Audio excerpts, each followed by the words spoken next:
Hey y'all, it's Tay with Mom on the Spectrum. I more so just have kind of a rant today, or like a frustration that I would like to address. I'm just normal autistic, like not a savant genius with super cool skills where I can play things by memory after hearing them for the first time. That would be amazing. Or being able to do complicated math problems in my head like that. I'm just normal autistic.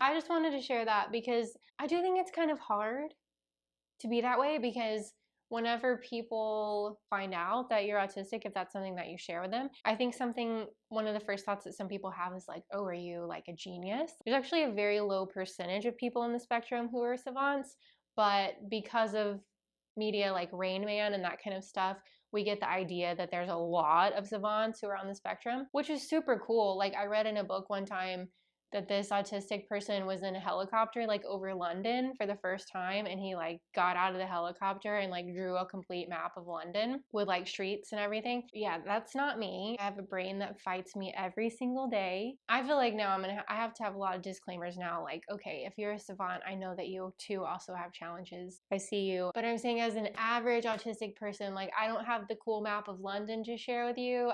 I can't like sit down and play Mozart for you. I can play a song from La La Land that I have practiced literally since it came out, probably 4 years ago, that I can play half of. I can play that for you. So it's kind of frustrating. Now, again, more disclaimers, okay? Please be nice in the comments. I'm proud of myself. I have a lot of accomplishments and talents that I'm very proud of. I've always done well in school, so I'm not complaining about it. I'm just saying that it would be really cool to also have a savant skill. I know that everyone on the spectrum has their own challenges, and that we can't have our strengths without the opposing challenges, because that's part of why we do have such cool strengths, is that we have a lot of unique challenges. I just felt the need to air this because sometimes it's kind of just like, I don't know, being the middle sibling or something, you know, where it's like, I'm still here and I'm just as important, but I don't feel like I am. So I guess what I'm trying to say is sometimes it makes me feel unseen, or like, okay, here's really what I'm trying to get at the video. It's becoming clear to me why I want to talk about this, because my problems aren't necessarily obvious enough to other people to be an issue. So I do have plenty of challenges. Like I kind of think about it as an iceberg. The outside world can only see the very tip of struggles that I have, and then underneath it's like this huge mega world of challenges that nobody knows about. So I feel like a lot of my problems go unnoticed, and I do feel like I suffer in silence a lot of times, which kind of sounds sad to say out loud, but I know many of you go with that. And then like my strengths, so like I am very musical, but I have to work so hard on those strengths. I was at a flute festival, and I actually got to talk with one of my like flute superheroes. His name is Greg Patillo. He's the beatboxing flute guy that you may have seen on YouTube. We were talking and he was telling me that he really thinks there's a lot of benefit in just playing every piece of music memorized. And the way that he said it, it kind of made me freeze inside, because that's never really been a strength that I have when it comes to music. Like I've been able to memorize words for English assignments and that kind of stuff, like poems and that kind of stuff. But when it comes to playing my flute or playing piano, for some reason, that's a skill that I've tried to develop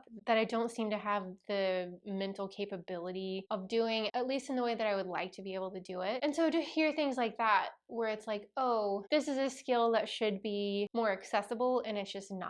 Because like sometimes my autistic gifts work really well for me, and then sometimes they feel like more of a crutch or more of something that doesn't work quite as well. Anyways, I hope that this video means something to somebody, because I really feel like it's important to say. I want to be able to talk about the people who feel like they're in the middle and don't necessarily get seen for their obvious challenges or their obvious strengths. So I see you if you're that person. Thank you for seeing through this video with me. If you haven't already subscribed, please subscribe to the channel. That helps me out so much. I've got new products and services that I am offering that you can check out in the description. There's many of you who have asked how you can help support me on the channel, which means so much to me.